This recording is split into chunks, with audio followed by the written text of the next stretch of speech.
Акция «Помоги собраться в школу» проходит по всей республике уже в 7-й раз. Ее цель – помочь в сборах всего необходимого для нового учебного года детям в детских домах и в семьях, попавших в трудную жизненную ситуацию.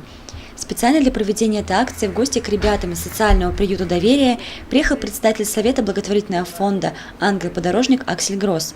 Помимо подарков была подготовлена развлекательная программа. Но и воспитанники приюта, в свою очередь, приготовили сюрприз гостям – зажигательный танец, который дал начало легкому, непринужденному мероприятию.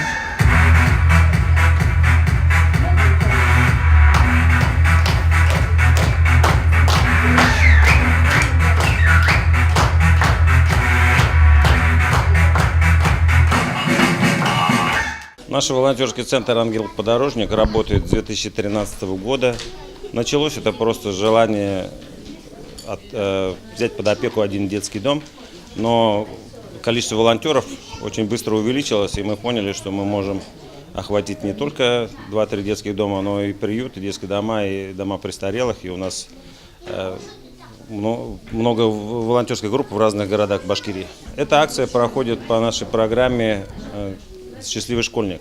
Нам организация привозит школьную одежду новую, и эти вещи мы раздаем в регионы, где, по нашему мнению, необходима наша помощь. Например, у нас сейчас в ближайшее время акция, мы хотим снабдить кубызом 60 школ Башкирии, таким музыкальным инструментом кубыз, и обучить музыкальных работников, чтобы они могли создавать такие группы, которые играют на этом народном инструменте.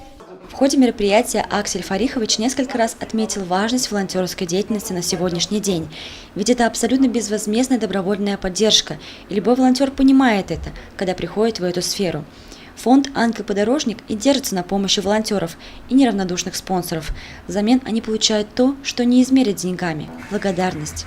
Я за эти акции действительно благодарна этому человеку, душе, который отзывается, чувствует все, что происходит. Это действительно нужда, радость детей, маленькая частица, которая она должна происходить в мире, на земле. Я думаю, и в каждой семье, но не всегда так бывает. Я думаю, что каждая мама, папа должен ее дарить, но так выходит, что он ее дарит. Мы действительно благодарны ему. В ходе общения с воспитанниками приюта председатель Совета благотворительного фонда провел с ребятами небольшой интерактив, в ходе которого все вместе они пытались ответить на вопрос: что же такое доброта? У меня добро – это, наверное, более глобальное такое. Это социально направленное общество, которое не допускает каких-то негативных явлений в своей жизни. Оно только свою жизнь вокруг можно улучшить только совместно. Один человек мало чего может сделать. Благодаря представителям фонда в рамках акции «Помоги собраться в школу» новую форму к учебному году получили 54 ребенка из 29 семей. Специалисты отмечают, детям нужна не только одежда, также востребованы канцелярские товары и портфели. Продолжается акция благотворительная «Помоги собраться в школу». Она в самом разгаре у нас. Оказываем помощь семьям, которые находятся в трудной жизненной ситуации. Мы стараемся помочь в сборе необходимой принадлежности, канцелярских товаров, новой одежды, рюкзаков. Отделение социальной помощи семье и детям находятся те семьи, которые различных категорий: малообеспеченные, многодетные, неполные, семьи с детьми-инвалидами. Вот для них, для всех мы стараемся помочь в данной акции. Присоединиться к акции «Помоги собраться в школу» могут все неравнодушные граждане.